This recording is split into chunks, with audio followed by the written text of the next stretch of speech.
Социнтерний олон улсын эмэгтэйчүүдийн Азийн бүсийн ээлжид хурлыг Азийн эмэгтэйчүүд ба гендрийн тэгш байдал сэдвийн хүрээнд 2016 оны 4-р сарын 22-ноос 23-ны өдрүүдэд анх удаа Улаанбаатар хотод амжилттай зохион байгууллаа. Монгол Ардын намын дэргэдэх нийгмийн ардчлал Монголын эмэгтэйчүүдийн холбооны урилгыг хүлээн авч Социнтерний олон улсын Азийн бүсийн 2016 оны ээлжид хуралд хүрэлцэн ирсэн гадаадын хүндэт зочид төлөөлөгчд болон мандайлагч бүсгүйчүүд та бүхэндээ нийгмийн ардчлал Монголын эмэгтэйчүүдийн холбооны удирдах зөвлөлийн нийт гишүүдийн өмнөөс болон хуваасаа чин сэтгэлийн халуун мэдлэгээ дэвшүүлж байгааг хүлээж авна. Та бидний хамтдаа хүсэн хүлээсэн 2016 оны 4-р сарын 22-ны энэхүү бэлэгт сайн өдөр хайрт эх орны маань нийслэл Улаанбаатар хотод Социнтерний олон улсын Азийн бүсийн ээлжид хурал маань Азийн эмэгтэйчүүд ба гендрийн тэгш байдал гэсэн сэдвийн дор эхэлж байгааг албан ёсоор та бүхэнд дуулгаж байна.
Тус хуралд Монгол Ардын намын удирдах зөвлөл, нийгмийн ардчлал Монголын эмэгтэйчүүдийн холбооны удирдах зөвлөл, аймаг нийслэлийн салбар зөвлөлийн удирдах, иргэний нийгмийн байгууллага, нийгэмд үйлчлэх гэр бүл эмэгтэйчүүдийн чиглэлээр үйл ажиллагаа явуулж буй төрийн бус байгууллагын 180 гаруй мандайлагч бүсгүйчүүд оролцлоо. Мөн Социнтерний олон улсын эмэгтэйчүүдийн байгууллагын 13 орны зочид төлөөлөгч өргөдөн ирж 2 өдрийн турш санал бодлоо хуваалцлаа.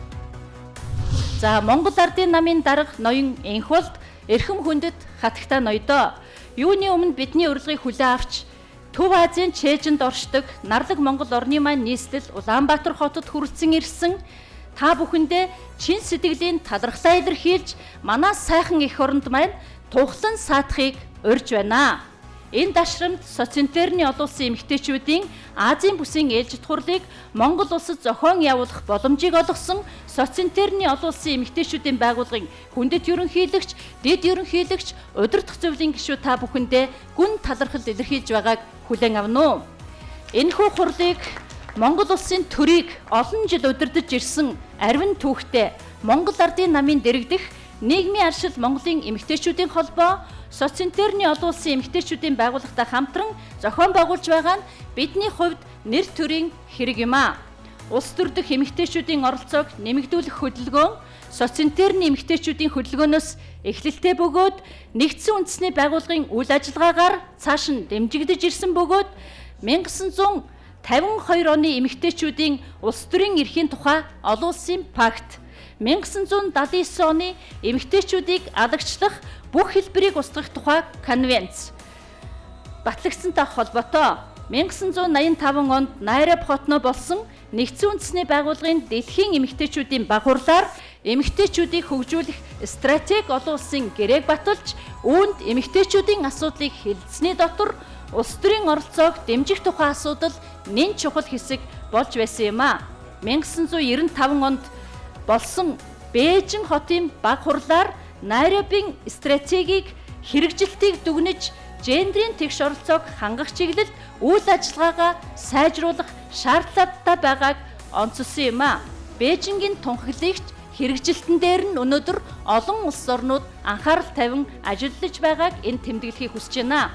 Эдгээр олон улсын Грек конвенц батлагдсны дараа нэгдсэн үндэсний байгууллагын аюулгүйн зөвлөлөөс эмэгтэйчүүд энх тайван аюулгүй байдлын тухай 1325 тоо тогтоолыг баталж олон улсын хөгжилд эмэгтэйчүүдийн гүйцэтгэх ролийг хүлээн зөвшөөрсөн мянганы хөгжлийн зорилтуудыг тодорхойлсон байна. Мянганы хөгжлийн зорилтод альва улсын гендрийн тэгш байдлыг хангах зорилтын биелэлтийг хэмжих гол шалгуур нь тухайн улсын үндэсний парламентэд суух эмэгтэйчүүдийн хувь байхаар тогтоож 30% хүргэх зорилтыг тавиад улс орнууд энэ зорилтын төлөө хамтран ажиллаж байна.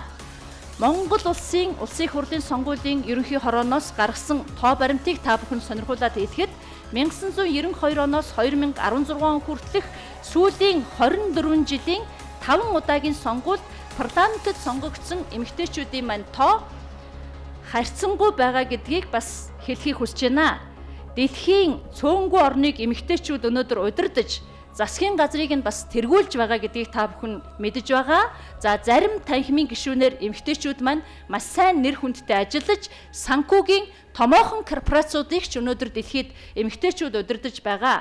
Сүүлийн 5 жилийн дотор зарим хөгжингүй орнуудад улс төрийн бодлогоор эмэгтэйчүүдийн шийдвэр гаргах төвшинтөх оролцоог нэмэгдүүлэх хандлага илт мэдрэгдэж бодит ажил хэрэг болж байгааг та бүхний өмнө талархан тэмдэглэхийг хүсэж байна.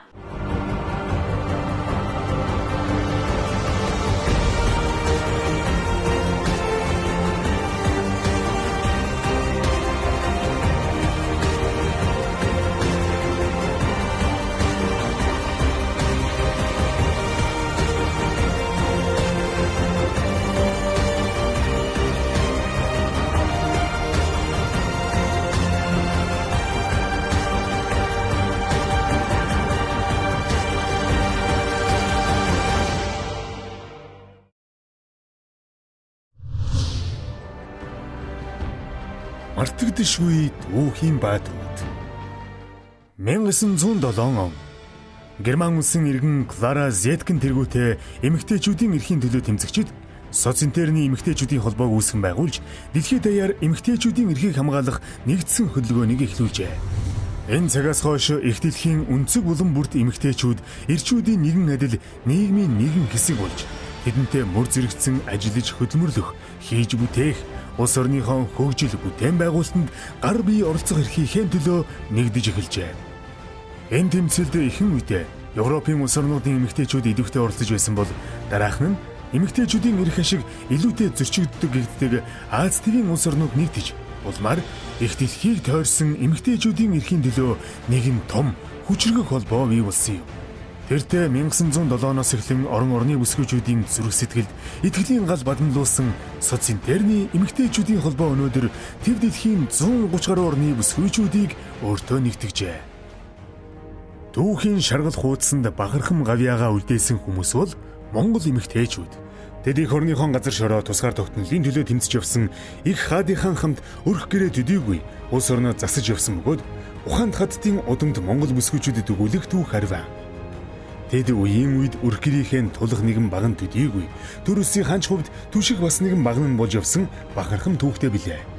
Өвлөн их бүрд хатнаас эхлээд Домогт Баатар ман тухай сэдсэн Монгол улсынхаа тусгаар тогтнолын төрийн үйл хэргийн төлөө зүтгэсэн Домогт хатан Дондог дулам дэлхийн дүүхэнд бүгд амьд улсын 2 дахь эмэгтэй төрийн тэргүүн хэмээн бичигдсэн ардын хурлын дарга улсын худалдааны газрын анхны эмэгтэй дарга Сүхбаатарын Янжмаа. Орчин цагийн Монгол улсын сангийн яамны 1-р орлогч сайдаар 20 жил тасралтгүй ажилласан хамгийн анхны шинжлэх ухааны эмэгтэй доктор Балдангийн Долгормаа. Монголын соёл, утга, урлаг, нийгмийн сод билэгт удирдагч Сономын Удвал улс орныхон хөгжилд үнэлж баршгүй хөнөмөр оруулж түүхэнд мөнхөрсөн хатагтай нар. Улс орныхон хөгжлийн төлөө хөс хүчээ дайчлан ажиллаж ирсэн мянган эмэгтэйчүүдээрээ бид бахархдаг. 1921 он Улаанбаатар хотод анхны баг сургууль 100 сурагчидтай нээгдсэн бөгөөд тэдний 40 эмэгтэй сурагчид байв. Энэ цаг үеэс хойш Монгол улс нь боловсролын салбарт гол анхаарлаа хандуулж бүх нийтийг бичиг үсгтэй болгох гэх мэт томоохон кампани ажлуудыг эхлүүлсэн бөгөөд тухайн үеийн сэхэтэн эмэгтэйчүүд болох Эгч Анжин Сүхбаатарын гэргий Янжмаа, Монголын шинэ үеийн утга зохиолыг үндэслэгч Нацаг Доржийн гэргий Пагам Дулам, корпус командлагч Даш Зэвгийн эхнэр Гама гэх мэт эмэгтэйчүүд нийт ард иргэдийг боловсролтой болгох үйлсэд өргөн хүрээтэйгээр гар бие оролцсон ажиллаж байв. Үүнээс хойш 40-од жилийн дотор Монгол улсын хүн ам бичиг үсэг бүрэн тайлагдж, бие даасан их сургууль, шинжлэх ухааны академи зэрэг боловсролын салбарын бүхий л нэгжүүдтэй болж чаджээ.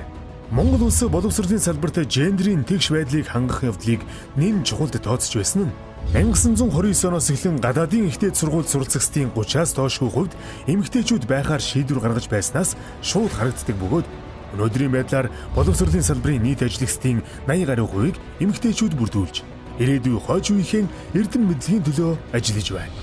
Манай орны хувьд 1924 онд батлагдсан Монгол улсын анхны үндсэн хуулинд тус улсын харьяат ард түмэн угсаа, шашин, эрэгтэй, эмэгтэй хэмээх ялгуургүй нэгэн адил эрхийг эдэлбэл зохино хэмээн заасан нь Монгол улс Аз твдээ анх удаа эмэгтэйчүүдийн нийгэм, эдийн засаг, улс төрийн бүхий л эрхийг тунхаглаж Монголын эмэгтэйчүүд түүхэн цаг үед улс их орныхон хөгжил дэвшилд үнэлж баршгүй хувь нэмрийг оруулсаар иржээ. 1924 он бол Монгол эмэгтэйчүүдийн хөдөлмөрлөх эрхийг хуульчилсан түүхэн он байсан бөгөөд 1925 онд эмэгтэйчүүдийг ядуурлаас гаргаж ажлын байраар хангах төрийн бодлогыг хэрэгжүүлж харцаг чин вангийн эхнэр Эрдэнэ чимгээр удирдуулсан цэргийн гар үйлдвэрийг байгуулсан нь үр дүнгээ өгч дөрвөн жилийн дотор 958 эмэгтэйг ажлын байраар хангаж эдийн засгийн хувьд асар хүнд байсан ардын хувьсгалын дараах Монгол орны хөгжилд Монголын эмэгтэйчүүд хөнгөн үйлдвэр, газар тариалан, мал аж ахуйгээд эдийн засгийн бүхий салбарт түүхэн үүрэг гүйцэтгэж эхэллээ. Монгол улс төвлөрсөн төлөвлөгөөд эдийн засгаас зах зээлийн эдийн засаг шилжсэн амаргүй он жилүүдийн хүнд ачааг мөн л эмэгтэйчүүд эрчүүдтэйгээ хамт үйлцэж эдүүгээ Монголын эмэгтэйчүүд боловсролын салбарт 79%, эрүүл мэндийн салбарт 87%, шүүх засаглалын салбарт ажиллагчдын 63%-ийг бүрдүүлж байна. 1930 он бүгд наримдах Монгол ард улсын 6 дугаар их хурлаар дотоод яамны эрүүлийг хамгаалах газрыг өргөтгөн бүгд наримдах Монгол ард улсын ардын эрүүлийг хамгаалах яам байгуулагдсан бөгөөд сайдаар нь долгорын пунцэг томилогдож Монгол улс Аз твдээ засгийн газрын сайдаар эмэгтэй хүнийг томилсон анхны улс болсон юм. Үүнээс хойшоо 80 жилийн хугацаанд зарим халдвар төвчнүүдийг бүрэн устгаж хүн амын дундаж наслалт 42 байсныг 67.3-т хүргэж төрөх эмэгтэйчүүдийн 94% нь эмнэлгийн байгууллагад төрж Иран эндэгдлийг 50-аас 1.5% хүртэл бууруулж эрүүлэхээс эрүүл хүүхэд, эрүүл иргэн гэсэн үе үеийн бодлогыг хэрэгжүүлж ирсэн дүүхтэй. Одоогоор эрүүл мэндийн салбарт ажиллагчдын 83%-ийг эмэгтэйчүүд бүрдүүлж буй энэ салбарын ачааны хүндийг тэд маань нуруундаа үрсээр байна. 1940-од он айл хүний амь нэг, саагалт хүний санаа нэг гэдэгчлэн Монголын эмэгтэйчүүд хүмүүнлэгийн үлсэд хүч хөдөлмөрөө зориулсан түүхэн он цаг байлаа. Дэлхийн 2 дугаар дайны зөвлөлтийн цэрэгт бэлэг хүргэх комист эмэгтэйчүүдийн төв зөвлөлийн дарга янжмаагаар ахлуулан хөрөнгө хөрөнгөлүүлэх ажлыг зохион байгуулахад Монголын эмэгтэйчүүд томоохон дэмжлэг үзүүлж 1942 онд 134,843 төгрөг хөрөнгөлүүлэн өгч байсан бол 1943-аас 1944 онд нийслэлийн эмэгтэйчүүд субодныг болон аж ахуйн ажил хийж 77,552 төгрөг бэлгийн дансанд оруулж анхны хонжир цуглаа гарган нийт 345,444 төгрөгийн хуримтлал бий болгож байжээ. Мөн дайны үед өнжирч хоцорсон солонгосын хүүхэд багчуудыг өсгөн байжуулахад Монголын эмэгтэйчүүд өгөөмөр сэтгэлээ дэлгэж байлаа. Монголын хөдөлмөрчин эмэгтэйчүүдийн төлөө тухайлбал Эрдэмтэн зохиолч Эрдэнэтийн оюун зэрэг тухайн нийгмийн сэхэтэн эмэгтэйчүүдийн төлөөлөл 1947 оны 12 дугаар сард олон улсын эмэгтэйчүүдийн холбоонд гишүүнээр эсэх чуулганд оролцсноос хойш Вен, Москва, Герман, Болгар, Гаван зэрэг удаа дараагийн олон улсын хурлын эндэрт Монгол эмэгтэйчүүд дуу хоолой, үзэл бодлоо илэрхийлэх түүхэн цаг үеийг эхлүүлсэн байдаг. 1960-аас 70-аад он эх орныхон хөгжил цэцэглэлд бүтээн босголтод гар бие оролцсон бүсгүйчүүдийн хувь нэмэр тод томруу үлджээ. Газар тариалан, боловсрол, соёл шинжлэх ухааны салбарт эмэгтэйчүүдийн инээ хүч төрөн орж ирсэн төдийгүй дархан Эрдэнэт зэрэг шинэ хотын бүтээн байгуулалтын үсэд эмэгтэйчүүд маань эрчүүдээс тутгааргүй ариун цагаан хөдөлмөрөө зориуллаа. Эмэгтэйчүүд сурч боловсрох, хөдөлмөрлөх эрхээ хэрэгжүүлж эхэлсэн цаг мөчөөс эхлэн бүтээн төөргөх, хэвлэн нийтлэх боломжууд нээгдсэн байдаг. 1930-аад оноос эхлэн бүсгүйчүүдийн санал нэртэйгээр гарч байсан сонин номууд өөрсдийн ажил үйлсээ түгээн сурталчлах мэргэжлийн боловсон хүчин төрүүлж гаргаснараа онцлог үр дүнг авчирчээ. Гадаад дотоодын төлөөлөгчдийг эх орондоо хүлээн авах, бусад оронтой хамтран туршлага солилцох, уулзалт семинар, эх орондоо зохион байгуулах зэрэг эмэгтэйчүүдийн бие даасан арга хэмжээнүүдийг өндөр хэмжээнд ёслол төгөлдөр зохион байгуулж ирсэн нь мөн л 60-аас 70 он байлаа. 1980-аас 90-ад он дэлхийн спорт урлагийн наадамд Монгол эмэгтэйчүүдийн авьяас бэлэг, ур чадварын оролцоо нэмэгдсэн төдийгүй гарамгай амжилтуудаар дэлхийн түүхийг зузаасан он жилүүд хаалгаа нээсэн гэхэд болно. Мөн Монголын эмэгтэйчүүд үндсэн хуулиа батлалцах, төрийн үйл хэрэгт тэгш хэрэгтэйгээр оролцох, гендрийн тэгш эрхийг хангахын төлөө дуу хоолойгоо нэгтгэн хууль эрхийн актуудыг боловсруулахад дэлхийн дахны оролцоонд Монгол гэдэг нэрийг ёстой л ертөнцийн чихнээ дуусгаж эхэлсэн гэхэд болно.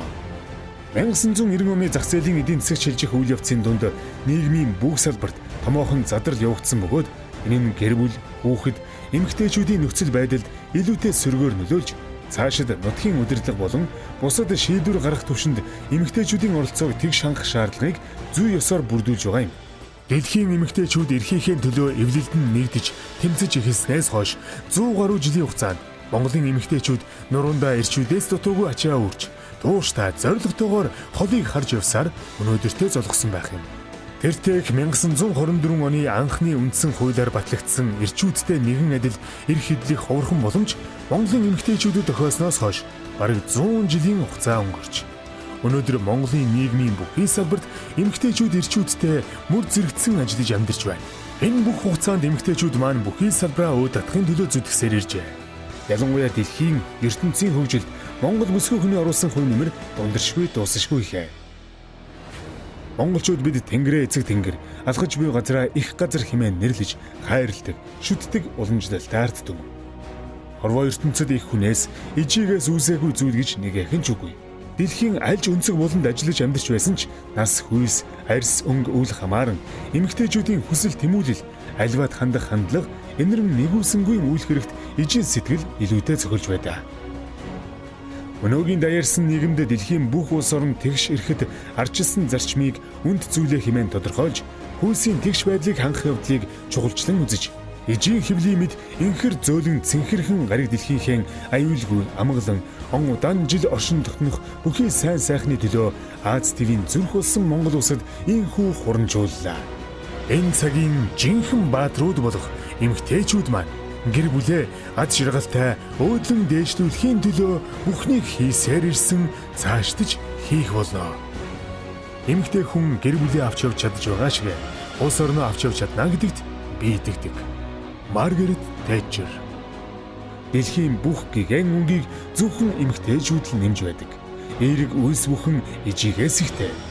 Орчлонгийн төгс цогцлолгоог орон бүхний бүсгүйчүүд л бүтээх учиртай.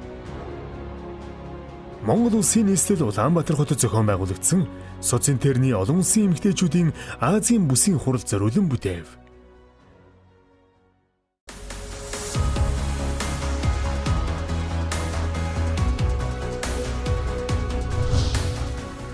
Энэ үеэр эмэгтэйчүүдийн улс төрийн оролцоо ба гендрийн тэгш байдлыг хүний эрх, эмэгтэйчүүдийг эдийн засгийн хувьд хүчрэхэг болгох, тогтвортой хөгжил, ногоон хөгжил гэсэн томоохон сэдвүүдийн хүрээнд оролцогчид илтгэл хэлэлцүүлсэн юм. Бид нарыг энэ хууль эрх зүйн орчин чинь таатай байна уу? Намаас ямар дэмжлэг байгаа юм? Энэ сонгогчдын сэтгхүүд яаж нөлөөлөх ёстой юм? Тэгэл олон тэр тулгамж байгаа бэрхшээлүүд, асуудлуудаа л ярилцаад гарах ёстой. Хууль хадгалах 30%. Тий, 30%. 30% квот.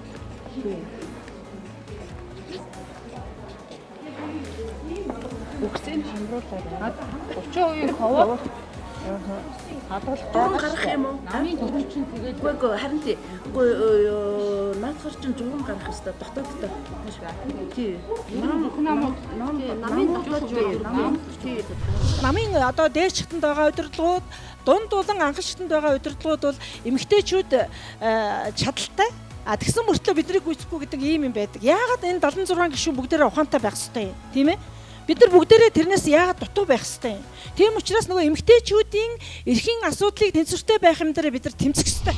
Бид нар нэг их хурлын сонгуул ард нь нам гэсэн юм хоёр хэсэгтэй байгаа. Тэгээ нөхцөл байдлыг бол өмнө нь бол маш товчхон танилцуулахад ерөнхийдөө үндсэн хуулийн цэцгийн одоо дунд суудлын шийдвэр гарсан учраас улсын их хурлын сонгуулийн хууль өөрчлөгдөх магадлалтай бөгөөд ер нь сонгуул хойшлогдох магадлалтай. Энэнд үндэслээд бид нар саналаа бичсэн байгаа. Улсын их хурлын одоо сонгуулийн хуульд бол ямар өөрчлөлтүүдийг бид нар хийх боломж одоо шаардлагатай вэ гэдэг талаас. За нэгдүгээрт бол одоогийн байж байгаа нэр дэвшилтийн 30% квотоо бүр хадгалах төдийгүй одоо дээшлүүлэх ёстой гэж үзэж байгаа. Суудал хадгалах квот болгон улсын их хурлын сонгуулийн хуульд оруулахын төлөө бид нэр ажиллах ёстой. Яг өнөөгийн нөхцөлд болохоор та нарын 30% нэр дэвшилтийн квот чинь багасгана гэсэн ийм яриатай байгаа. Тэгээд ч профессионал систем хасагдж байгаа учраас энийг бол бүр байхгүй болгох одоо тэднэрийт бол маш сайхан шалтгаан болж байгаа. Тийм учраас бид нар тэрнийх нь эсрэгээр үгүй бид нар харин ч бүр 30%-ийнхаа квотыг суудал хадгалах квот болгоно гэдэг ийм л үйл ажиллагааг бид нар явуулах ёстой.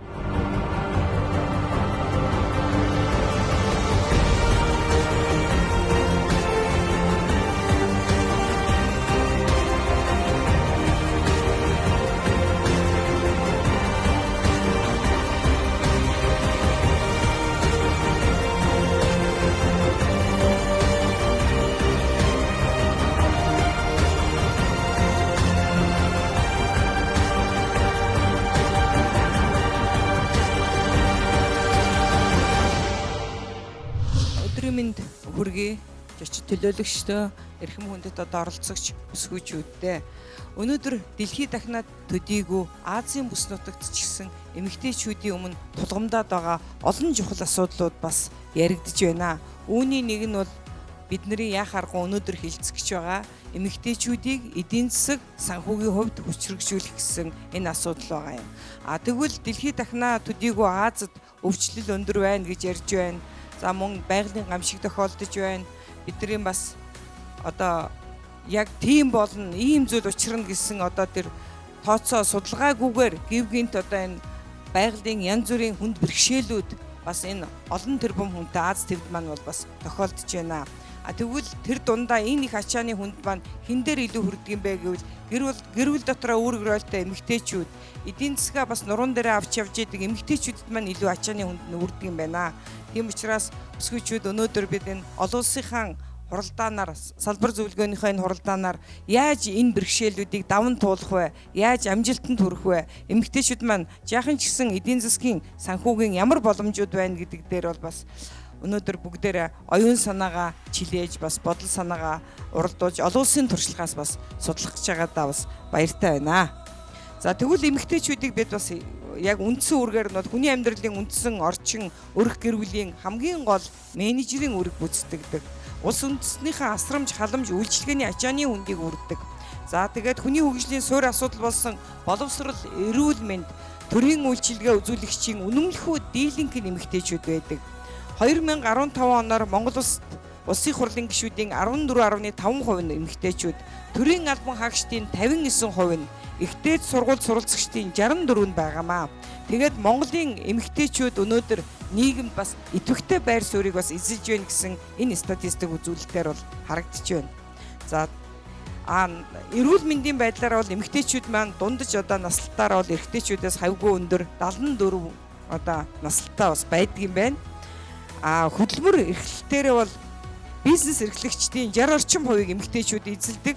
Энэ 60 гаруй одоо хувийнх нь гол эзэлж байгаа насаар нь ингээд ангилаад үзэх юм бол 40-оос 55 насных нь эмэгтэйчүүд байдаг юм байна.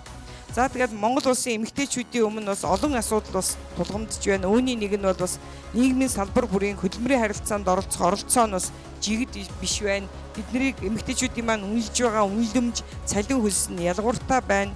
Гэр бүлийн дотор тогтсон одоо уламжлал ёс заншил хүртэл одоо зарим үед нь бол бас өнөөдрийн энэ соёл иргэншилтэй харьцуулах юм бол бас хоцронгуй байна.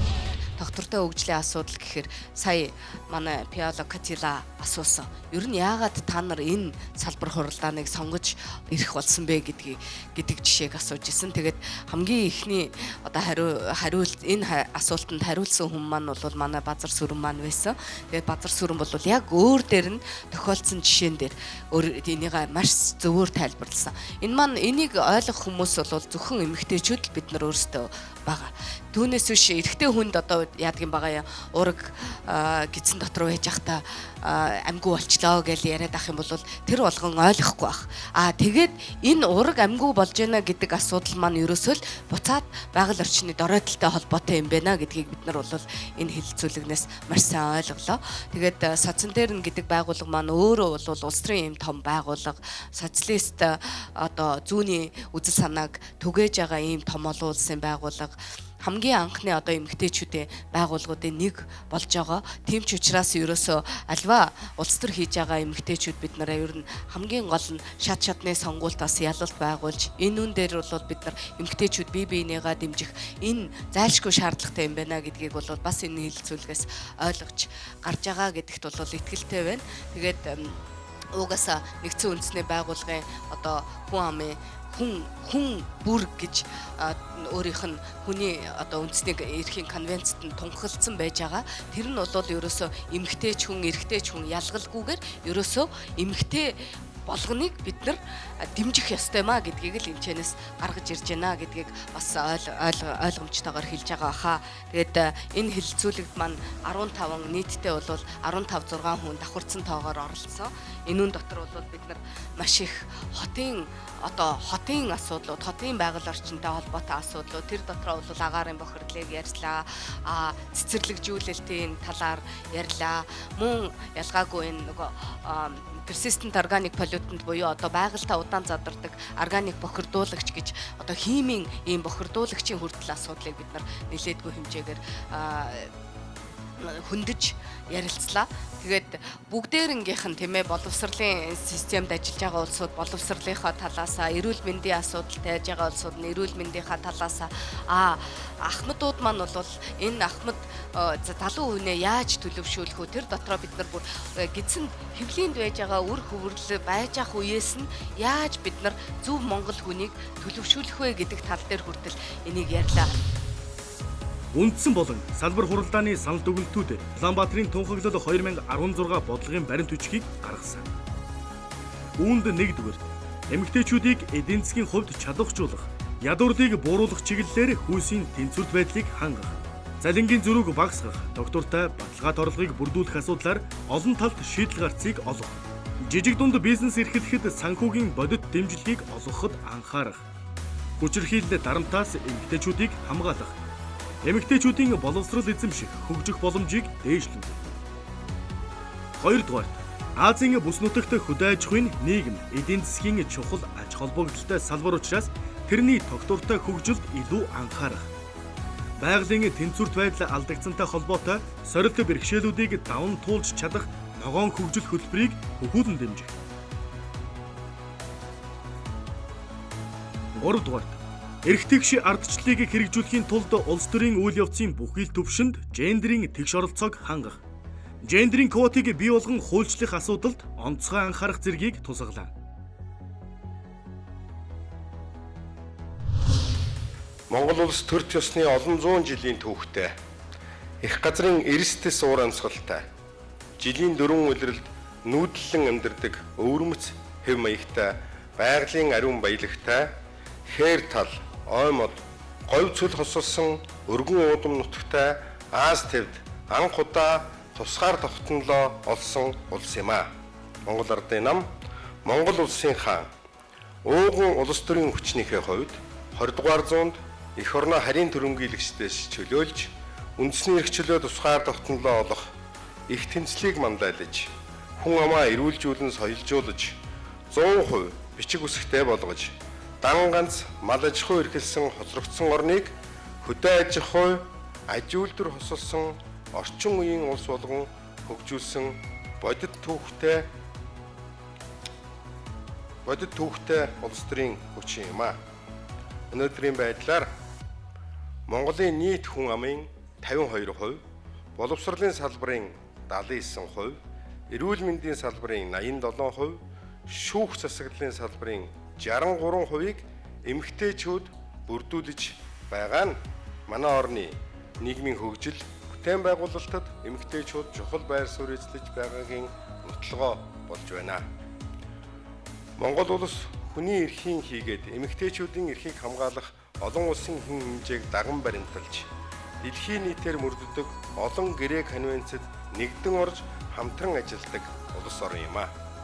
Түүний дотор нийгмийн сайн сайхны төлөө, эрх чөлөө, шударга ёс, эв нэгдлийг тулгуур зарчмаар болгосон социализмын гишүүнийхээ хувьд Монгол Ардын нам хүн бүр ажилтай, орлоготой, чинээлэг хангалуун амьдралтай, илүү хөгжид дэвжсэн улс болохын төлөө бусад орнуудынхаа дэмжлэгийг авч хичээн ажиллаж байгаагаа та бүхэнд дуулгахад таатай байна. Эдгээр манай нам одоогоор сөрөг хүчин байгаа хэдий ч нийгмийн тэгш байдал, иргэдийнхээ сайн сайхан амьдралын төлөө олон хуулиудыг санаачлан улсын хурлаар батлуулан засгийн газрын үйл ажиллагаанд хүндлэлт дүгнэлт өгөх замаар идэвхтэй үйл ажиллагааг явуулж байна. Монгол улс 1921 оны ардын хувьсгалын дараа 1924 онд баталсан анхны үндсэн хуулиараа эмэгтэйчүүдийн эрхийг баталгаажуулж, Азад анхны эмэгтэй ардын их хурлын дарга төрийн сайдыг тодруулсан зэргийг энд би зориуд тэмдэглэн хэлхийг хүсэж байна. Орчин цагт эмэгтэйчүүдийн шийдвэр гаргах төвшөндөх оролцоог нэмэгдүүлэхийн тулд манай нам анхудаа дөрмөндөө эмэгтэйчүүдийн квотыг 25% байхаар батлаж амьдрал бодитойгоор хэрэгжүүлэн бусад улс төрийн намуудад сайн үлгэр үзүүлэн ажиллаж байгаагаа тэмдэглэн хэлэх нь зүйтэй гэж бодож байна.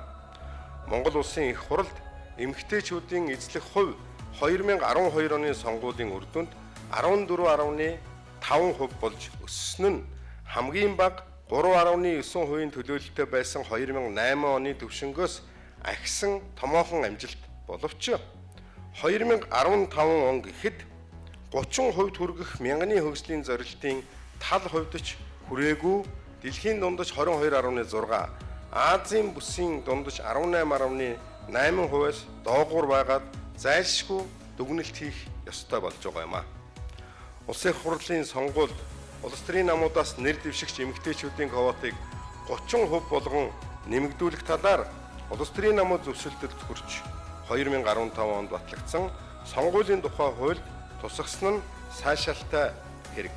Гэхдээ энэ парламентод эмэгтэйчүүдийн эзлэх суудлыг нэмэгдүүлэх баталгаа болж бас чадахгүй байгаа юм а.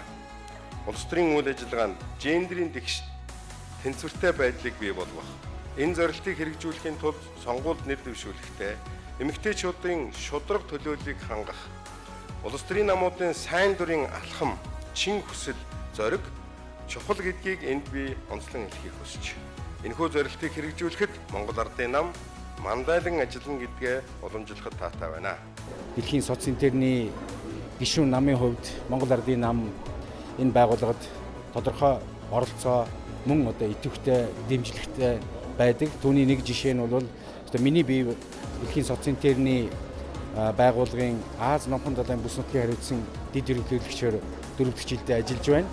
Энэ хүрээнд бас бүс нутагта арчлал зах зээлийг амжилттай хөгжүүлж байгаа мөн эмэгтэйчүүдийн оролцоог гендерийн тэгш байдлыг хангах чиглэлээр манай нам Монгол Ардын нам тодорхой арга хэмжээ авч тэрнийг өнгөрсөн зөвхөн сонгуулиуд өнгөрсөн засгийн хугацаанд биш цаашдаа улам эрчимжүүлэх гендерийн тэгш байдлыг хангах төдийгүй эмэгтэйчүүдийн оролцоог нийгэм эдийн засгийн хөгжилд идэвхтэй байлгах энэ бодлогыг тодорхойлоход бусад улс орнуудын жишг ялангуяа дэвшилттэй арчилсан орнуудын жишг ямар байна гэдгийг хуваалцахад бол гач улиралтай ийм хурал болно гэж бодож байна.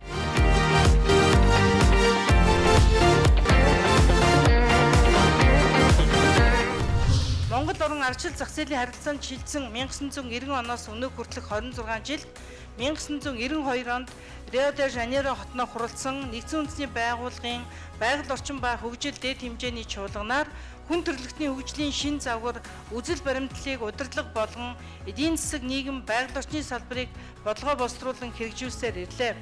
Энэ хугацаанд бид асар их олд амжилтыг олсон. Монгол улсын хүн ам 1990 онд 2.4 саяас 2015 онд 3 сая болтлоо өсөж дундаж наслалт маань 8 орчим жилээр нэмэгдсэн бол энэ хугацаанд дотоодын нийт бүтээгдэхүүн 4.7 дахин өсөж нэг хүнд 4129 ам долларын бүтээгдэхүүн ноогдголсноор бага орлоготой орноос дунд зэргийн орлоготой орны тоонд орох болсон юм а. Няран нас баралтын түвшин 1990 онд 1000 амьд төрөл тутамд 76.9-сэн бол 2014 оны байдлаар 176 болтлоо буурсан. Бага дунд сургуульд хамрагдсдын суралцагчдын хувьч өндөр хэвээр байна. Хэдийгээр ийм ололт амжилт байгаа ч гэсэн бас бэрхшээлтэй, сургамжтай, шийдвэрлэл зохих асуудлууд ч байсаар байна. Энэ бүхнийг шийдвэрлэх цаашдын хөгжлийг хангахад доктортой хөгжлийн үндэс баримтлалын үүрэг ач холбогдол улам өснө нэмэгдэж байна. 2012 онд Рио де Жанейро хотноо чуулсан Нүүбийн доктортой хөгжлийн дэд хэмжээний уулзалтаар бидний хүсч буй ирээдүйн хэмээх баримт бичгийг баталж доктортой хөгжлийн 3 тулгуур болох байгаль орчин, нийгэм, эдийн засгийн хөгжлийн харилцан уялдаа нэгдмэл байдлыг хангах нь дэлхийн ертөнцийнхээ болон өнөө үе, хойч ирээдүйн үеийнхний хөгжилд чухал ач холбогдолтой болохыг онцлон тэмдэглэж, хөгжлийн шинэ багц зорилт буюу мянганы хөгжлийн зорилтыг залгамжлах, доктортой хөгжлийн зорилтыг тодорхойлж гаргахыг дэмжсэн билээ. Үүнтэй холбогдуулан нэгдсэн үндэсний байгууллагын доктортой хөгжлийн нээлттэй ажлын хэсгээс боловсруулсан 2015 оноос хойш доктортой хөгжлийн 17 зорилт, 169 зорилтод үзүүлэлт бүхий төслийг 2014 оны 9-р сард туралдсан нэгдсэн үндэсний байгууллагын ерөнхий ассамблеээр урьдчилсан байдлаар танилцуулсан. Нүүбийн гишүүн улс орнууд 2015 оны сүүлчээр Парис хотноо болсон уур амьсгалын өөрчлөлтийн Сүр конвенцийн талуудын 21-р баг хурал дээр дэвшүүлсэн уур амьсгалын өөрчлөлтийн эрчийг сааруулахад чиглэсэн тодорхой зорилтуудыг хэрэгжүүлэхээр шамдан ажиллаж байна. Олон улсын хөгжлийн эдгээр зорилт чиг хандлагад нийцүүлэн Монгол улсын доктортой хөгжлийн зорилтыг эдийн засгийн өсөлт, хөгжилт, нэг талаасаа байгаль дээлтэй экосистемийн үйлчилгээний доктортой байдлыг хадгалах, нөгөө талаасаа иргэдэд хүртээмжтэй өсөлтийг бий болгож Монгол хүний амьдралын сайн сайхан байдлыг хангахаар тодорхойлсон юм а. Доктортой хөгжлийн 3 дугаар чиглэлийн дотоод амин холбоо шүтэлцээг хангах, нэг нэгийгээ үгүйсэх биш, харилцан уяатаа нөхцөлдөн хөгжих учиртай байна. Өнөөдөр Монгол орны доктортой хөгжил ямар төвшөнд, ямар хөө байдалтай байна гэдэг асуудал зүй ёсоор тавигдаж байгаамаа. Эдийн засгийн хүрээнд Монголын эдийн засгт байгалийн бэлэн зүйлийг олборлох хэлбэрээр ашиглах эдийн засгийн хэв загвар ноёрхсоор ирлээ. Сүүлийн 10 жилд уламжлалт мал аж ахуйн зэрэгцээ, уулуурхайн салбарын эрчимтэй өсөлт, үүнийг даган гадаадын хөрөнгө оруулалт нэмэгдснээр Монголын эдийн засаг эрчимтэй хөгжих болсон. За энд мөн нэг хүнд ноогдох дотоодын нийт бүтээгдэхүүн тухайн үеийн ам доллартай харьцуулсан судалгаа гаргасан байгаа. За эдийн засгийн энэхүү өсөлт нь үндсэндээ байгалийн нөөцийн баялагын ашиглалтаас хамаарч байна. Энэ улс орны хөгжлийн төвшин хангалтгүй байгаа нөхцөлд байгалийн сэргээгдэх болон сэргээгдэхгүй нөөц баялгаа ашиглан хүн амын амжиргааг хангахаас өөр арга зам хомс байгаатай маань холбоотой. Үүний тод жишээ бол 2015 оны байдлаар гэхэд Монголын эдийн засгийн дотоодын нийт бүтээгдэхүүний 30.6%-ийг, экспортын орлогын 91.3%-ийг, хөдөө аж ахуй уул уурхайн салбар үйлдвэрлэж нийт ажиллагчдын 31.6%-ийг ажлын байраар хангаж байна. Өөрөөр хэлбэл нийт газар нутгийн 72%-ийг эзлэх 112.7 саяга байгалийн бэлчээрийг нүүдлийн аргаар ашиглан мал аж ахуйгаа эрхэлж түүний үр шимээр амьдарч байхад нөгөө хэлбэр нь газар доорх уул уурхайн ашигт малтмлуудыг олборлон экспортлж байна.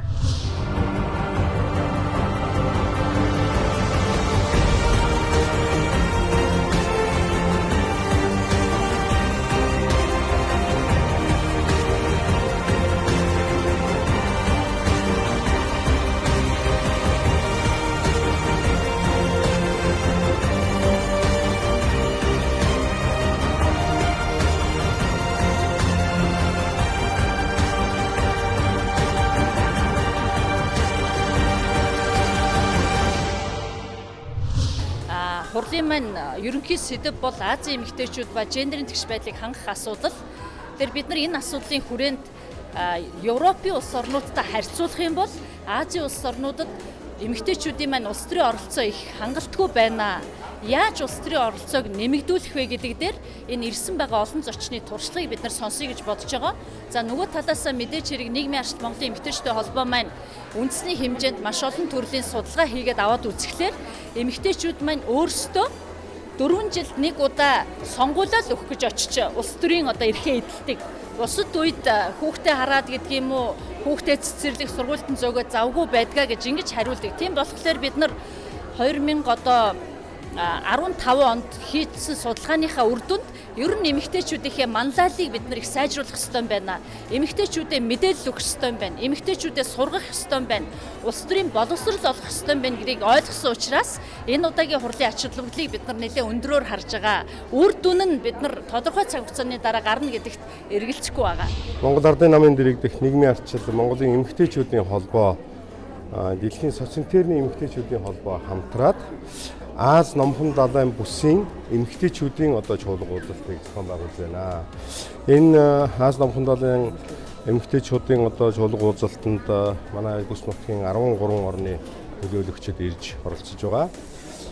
Монгол Ардын нам бол 2000-аад оны ихэнх үед социалтерн гэж энэ олон улсын зүүнний үзэл баримталтай улс төрийн намуудыг нэгнээндээ нэгтгэсэн томоохон байгууллагын гишүүн болсон.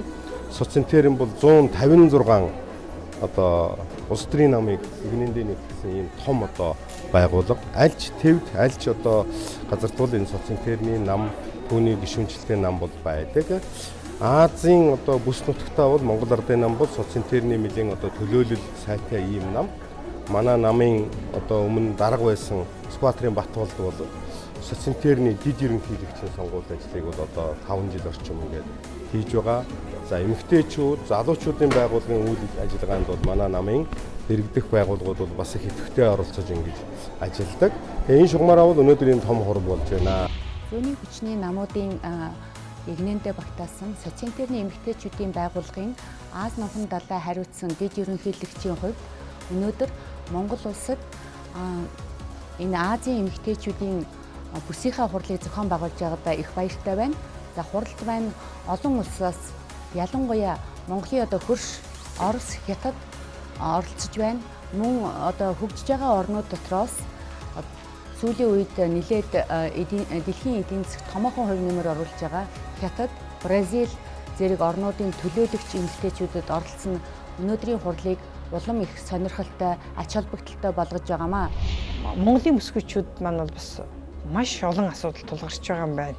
За үүний нэг нь бол бас санхүү зээлийн бодлого дээр улс тэднэрд маань бол бас маш их дутагдaltaй зүйлүүд бас байгаа юм байна. Яагаад гэвэл нэгдүгürt нь барьцааны хөрөнгө байдаг юм байна. Хоёрдугаарт өнөөдрийн Монгол улс хэрэгжүүлж байгаа мөнгөний бодлого, зээлийн бодлого дээр бол бас тэдний маань явуулж байгаа үйл ажиллагаа, олж байгаа орлого энэ бол бас стандарт хэмжээнд бас хүрч чаддгүй юм байна. Тийм учраас энд бол Монгол төрийн бодлого хэрэгтэй байна. Монгол банкны бодлого хэрэгтэй байна.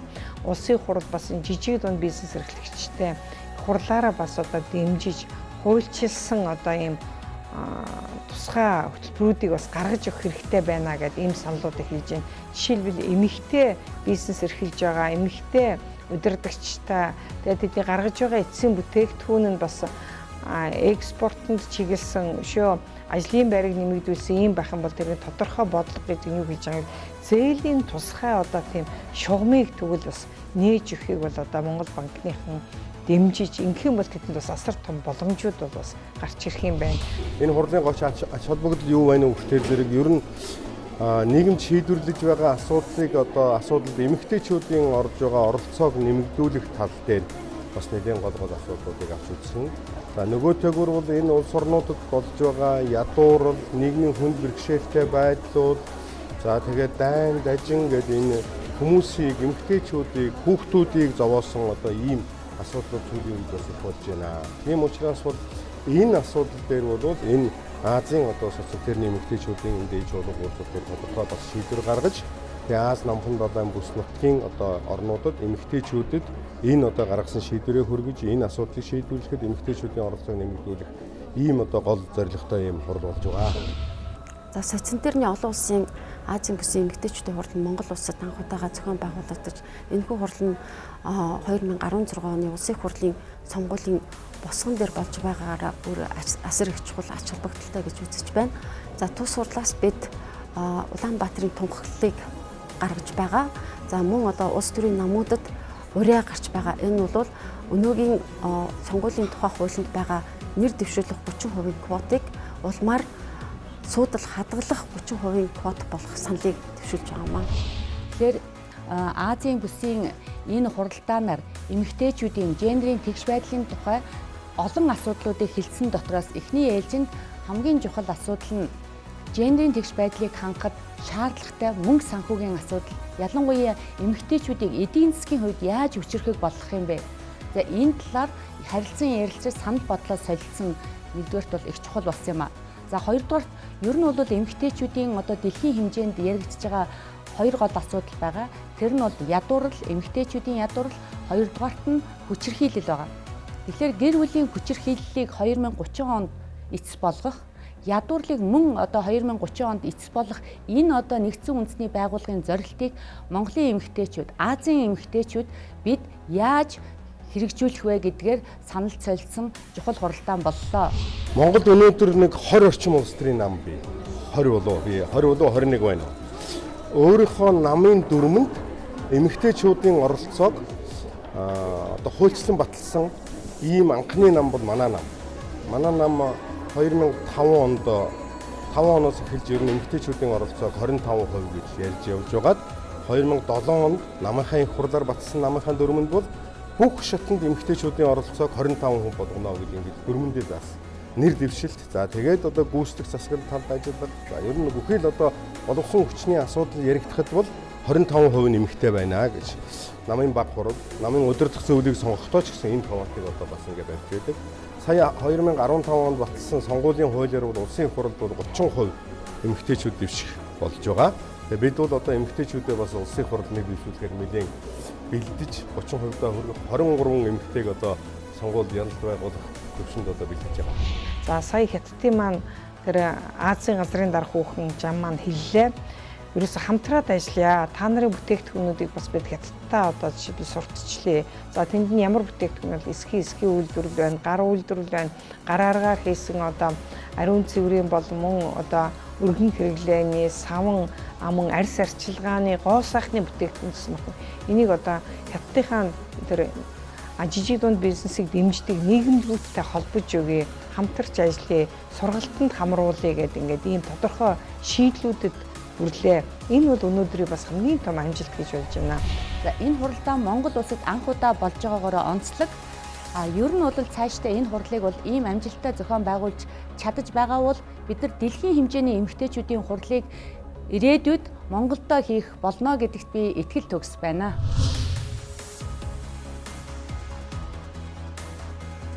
Үүнээс гадна Итали, Бразил, Бүгд найрамдах Колумб, Бүгд найрамдах Солонгос улс зэрэг орны төлөөлөлтөй нийгмийн ардчлал Монголын эмэгтэйчүүдийн холбоо нь хамтын ажиллагааны санамж бичигт гарын үсэг зурсан юм. Ингэснээр олон чухал асуудлыг 139 орны улс төрийн намуудын дэргэдэг эмэгтэйчүүдийн байгууллагын төлөөлөлтөй хамтран шийдвэрлэх боломж бүрдлээ. Олон улсын социентерийн эмэгтэйчүүдийн холбооны гишүүд нийт 11 бүсэд хуваагдаж, тодорхой асуудлуудыг хэлэлцэн шийдвэрлэх чиг үүрэгтэй ажилладаг юм.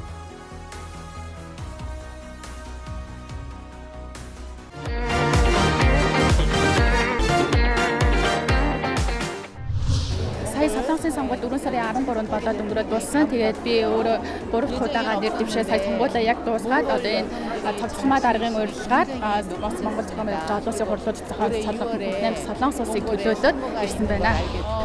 Эмэгтэйчүүдийн тэмүүлэл эрчүүд шууд Солонгост харагдаж мөн Солонгосын сая 20 дахь удаагийн сонгуулиар эмэгтэйчүүд 4-5 удаа нэмж давхар сонгогдсон байгаа. Одоо мөн одоо энэ пропорционал тогтолцоогоор гарч ирж байгаа нэр дэвшигчийн маань илүү эмэгтэйчүүдээ олон судалгаа гаргаж өгснөөрөө бас азлаг болсон. 20 дугаар зуунаас эхлээд Орос улсад эмэгтэйчүүдийн асуудлаар томоохон дэвшилтүүд гарсан нь юунаас харагдаж байна гэхээр одоо нийт ажилчдын 51% нь эмэгтэй хүмүүс байдаг. Үүнээс бизнес эрхлэгч хүмүүс 43%-ийг эзлэж байна. Энэ нь дэлхийд эмэгтэйчүүдийн асуудлаар дэвшилттэй байгаа улс орнуудын нэлээд дээгүрт бичигддэг үзүүлэлт юм. Мөн зөвхөн бизнес төдийгүй улс төрд эмэгтэйчүүд ихэнх хувийг байр суурийг эзлэж байгаа. Тэр нь юун дээр харагдаж байна гэхээр төрийн дунд 14% нь эмэгтэй гишүүд байдаг. Холбооны зөвлөлд болохоор 17% нь эмэгтэйчүүд байдаг. Энэ нь 169 гишүүнээс 29 нь эмэгтэй гишүүд байгаа гэсэн тоон үзүүлэлт юм а. Энэ эмэгтэйчүүдийн оролцох ханх асуудлууд их одоо харьцангуй одоо таарахын байж байгаа. Эмэгтэйчүүдийн социалист интернационалын эмэгтэйчүүдийн байгууллагын үзэж байгаагаар бол энэ гендерийн тэгш эрхийг хангахад улс төрийн эрх хүсэл зориг улс төрийн одоо үйлдэл бол үйл ажиллагаа маш чухал байдаг. Манай нам болохоор яг ардчилсан нам буюу Минжүү дан гэж явагддаг байгаа. Тэр нь болохоор олонх болсон нь бас манай миний хувьд болон манай намын хувьд маш том аз завшаан болсон бас амжилт байгуулсан. 2000 оноос хойш анхудаага Азад болж байгаа арга хэмжээ юм аа. Тэгээд энэ өнгөрсөн он жилүүд бол эмэгтэйчүүдийн дэлхийд даяар тийм амаргүй он жилүүд байсан. Ялангуяа одоо эмэгтэйчүүдийн эсрэг хүч хилээд за тэгээд тэр цалингийн зөрүү гэх мэт олон хүнд асуудал байлаа. Жишээлбэл одоо Бразил гэхэд квот нь 15% хүрэхгүй байна. Дөнгөж 15% таа байж байна. Бид Азийн бүсийн уулзалтыг тохиолдуулан Монголд 2 өдрийн турш ажиллаж байна. Бидний үйл ажиллагааны гол зорилго нь эрэгтэй болон эмэгтэй хүмүүсийн эрх тэгш байдлыг бий болгох. Мөн эрх тайванч байдлыг хангаж хөгжлийг тодорхойлох. Энэ бол олон улсын социалист эмэгтэйчүүдийн уулзалтын зорилго. Бидний хилцэх асуудал энэ сэдвээр л Азийн эмэгтэйчүүдийн бүсийн хурлаа хийж байгаамаа. Би ажлаа сайн хийсэн гэж бодож байна. 2 өдрийн турш шаргуу ажиллаж өөрсдийн үзэл бодлоо солилцож ярилцлаа. Гэсэн ч бид өөрсдийн ажлаа амжилттай хийсэн. Бас би Монголд нийгмийн ардчлал эмэгтэйчүүдийн холбооны оролцоог нэмэгдүүлээсэй гэж хүсэж байна. Учир нь эмэгтэйчүүд ямар ч уулзалтанд их тайванч байдлаар хандаж альбааг зохицуулж чаддаг. Бас тэд сайн зохицуулагчаас гадна хүмүүнлэгийн үйлсийг сайн хийдэг. Би зүрхнийхээ гүнээс та бүхний хийсэн бүхэнд баярлалаа. Мөн энэ уулзалтыг амжилттай зохион байгуулсанд талархснаа илэрхийлж байна. Бид энэхүү уулзалтаар дараагийн сонгуулийг амжилттай явуулах талаар шийдэлт хүрсэн гэж найдаж байгаа шүү.